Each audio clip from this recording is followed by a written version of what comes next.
उसका कॉन्टेक्स्ट ये था कि हम लोग की चर्चा उसमें ग्रुप में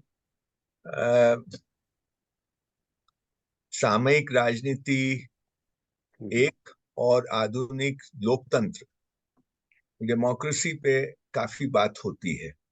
तो आधुनिक लोकतंत्र की उसमें बात जब होती है और उसके संदर्भ में हम बहुत सारी आलोचना करने लगते हैं कि आज की राजनीति कैसी चल रही है, तो मेरा उसमें ये कहना था कि हमको पहले तो आधुनिकता को ठीक से समझना चाहिए कि जो आधुनिकता है वो पूरी की पूरी इंडिविजुअलिटी, व्यक्तिवाद पे खड़ी है। अगर आप आधुनिक लोकतंत्र को लें तो वो इंडिविजुअल फ्रेंचाइज पे खड़ा है। उसमें हर आदमी को ये अधिकार है कि वो अपना मत जिसको चाहे उसको दे। और दूसरी तरफ ये भी देखना होगा कि आधुनिक शिक्षा ने हमारे दृष्टि में क्या क्या दोष डाले हैं। उसमें एक प्रमुख दोष ये है कि हर पढ़ा लिखे आदमी की एस्पिरेशंस, उसकी आकांक्षाएं आसमान छूने लगी है। और वो सारी आकांक्षाएं जो है वो भौतिक हैं, मटीरियलिस्टिक हैं।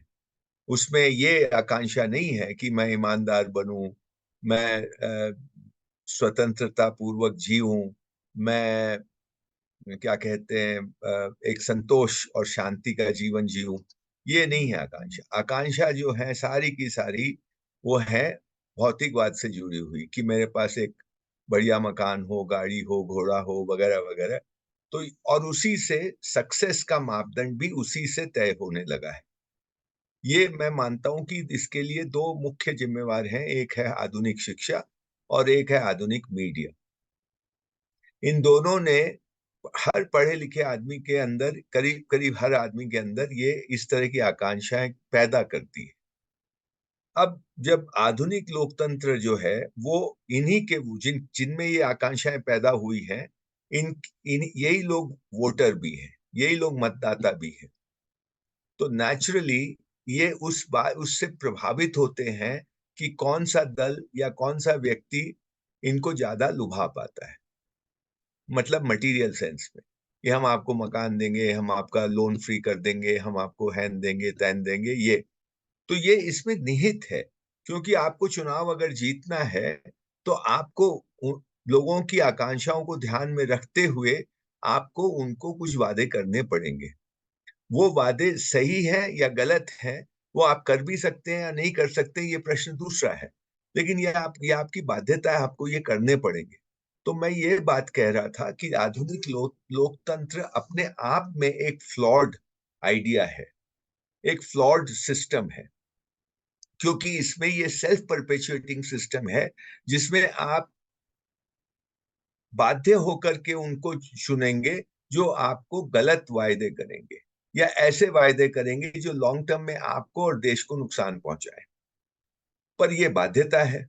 तो मैं इसकी बात कर रहा था कि एक तो आधुनिक लोकतंत्र व्यक्तिवाद पे खड़ा है और वो जिसका वोट उसको चाहिए, जिससे वोट से वो जीतेगा, उसकी आकांक्षाओं को आपको ध्यान में रखना पड़ेगा। उन आकांक्षाओं को आधुनिक शिक्षा ने और आधुनिक मीडिया ने एक प्रकार का बनाया है। तो ये पूरा गठजोड़ आधुनिकता का हमको देखना पड़ेगा। और इस तरह के लोकतंत्र में अगर हम आदर्शवाद लगाएंगे कि ऐसा होना चाहिए, अब ऐसा होना चाहिए, तो हम लगाने को लगा सकते हैं, लेकिन वो असंभव सी चीज है, क्योंकि उसकी जड़ ही इस ऐसी बुनियाद पे खड़ी है जो कि, अगर मैं थोड़ा सा बढ़ के बोलूं, तो झूठ पे खड़ी है। वो चीजें कभी पूरी होने वाली ही नहीं है। तो इसको मैं कोई नई बात नहीं कह रहा हूं, इसको महात्मा गांधी ने हिंद स्वराज में बहुत अच्छी तरह इसका विश्लेषण किया है, आज से 125 साल पहले करीब करीब, या 115 साल पहले करीब करीब। तो ये हमको अगर नहीं दिखे और हम इस लोकतंत्र से अपेक्षा करें तो वो एक तरह से दिवा स्वप्न ही है। एक तो मैं ये बात कह रहा था। दूसरा मैं कह रहा था कि सामयिक राजनीति में या कोई भी चीज हम करें तो हम आदर्शवाद जब लगाते हैं, आदर्श की बात बहुत ज्यादा करने लगते हैं, तो मेरा ये मानना है कि उसको गलत तो कोई नहीं कह सकता। अगर आप कोई भी ऐसी बात करें जो आदर्श की बात हो, तो उसको गलत कहना मुश्किल है। लेकिन उससे बात पूरी हो नहीं पाती है, क्योंकि हम और आप बहुत सारी हमारी अपनी अंदरूनी कमजोरियां एक और बाहरी बाध्यताएं, इन दोनों से बंधे हुए हैं। हमारी सिर्फ हमारी कमजोरियों से ही हम ग्रसित हैं ऐसा नहीं है, बाहर की भी कुछ बाध्यताएं हैं जो हमको एक प्रकार से कार्य व्यवहार करने को लगभग बाध्य करती है। जैसे आज की जो व्यवस्था है, उसमें एक आम पढ़े लिखे आदमी का जो प्रोड्यूसर है, जो जिन चीजों का हमको बुनियादी तौर पे हमको हमको आवश्यकता है, खाने की, कपड़े की, वगैरह वगैरह, तो जो प्रोड्यूसर है उससे हमारा नाता ही नहीं रहा, उससे हमारा रिश्ता ही नहीं रहा। हम कई बीच की चेन के बाद हमको कोई प्रोड्यूस कोई कर रहा है, और जब तक वो हमारे पास आता है उसके बीच में बहुत सारे चेन्स हैं, बहुत सारे माइलस्टोन्स हैं जिनको क्रॉस करके वो यहां तक पहुंचता है। तो ये जितना बड़ा गैप होता है between the producer and the consumer, उतना ज्यादा आप परतंत्र होते हैं। आपको पता नहीं होता कि आप क्या क्या चीज कंज्यूम कर रहे हैं। थोड़ा बहुत पता होता है, वो लेबल को देख के आप पता कर सकते हैं, लेकिन किस किसान ने उसको पैदा किया, उसमें क्या था या नहीं था, उसकी क्या कंडीशन थी, आप बहुत चीजों पे आप पर निर्भर हो जाते हैं। तो इस इतनी सारी जो आधुनिक व्यक्ति जो है वो मजबूर है, और उसको वो परतंत्र है, और उसको पता भी नहीं है, वो इस इल्यूजन में रहता है कि मैं स्वतंत्र हूं, मैं फ्री हूं, मैं जो चाहूं वो कर सकता हूं, जो चाहूं वो मैं खरीद सकता हूं, जैसा चाहूं मैं जी सकता हूं। और इस भ्रम को आधुनिकता और आधुनिकता से निकले जितने भी सिस्टम है वो उसको प्रमोट करते हैं। वो इसी को स्वतंत्रता कहते हैं कि मैं जो चाहूं कर सकूं। एक्चुअली वो कर नहीं पाता है।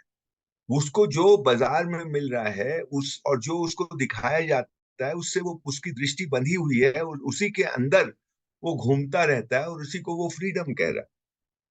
तो ये सारी बातें हो रही थी कि इसमें आप आदर्शवाद को अगर लाएंगे तो वो कहाँ तक उचित बैठता है।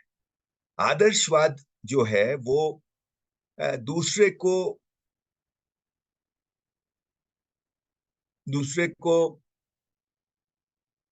कहीं ना कहीं एक इसमें एक वायलेंस है। जब आप इसको जरूरत से ज्यादा यूज करते हैं तो दूसरा चुप हो जाता है।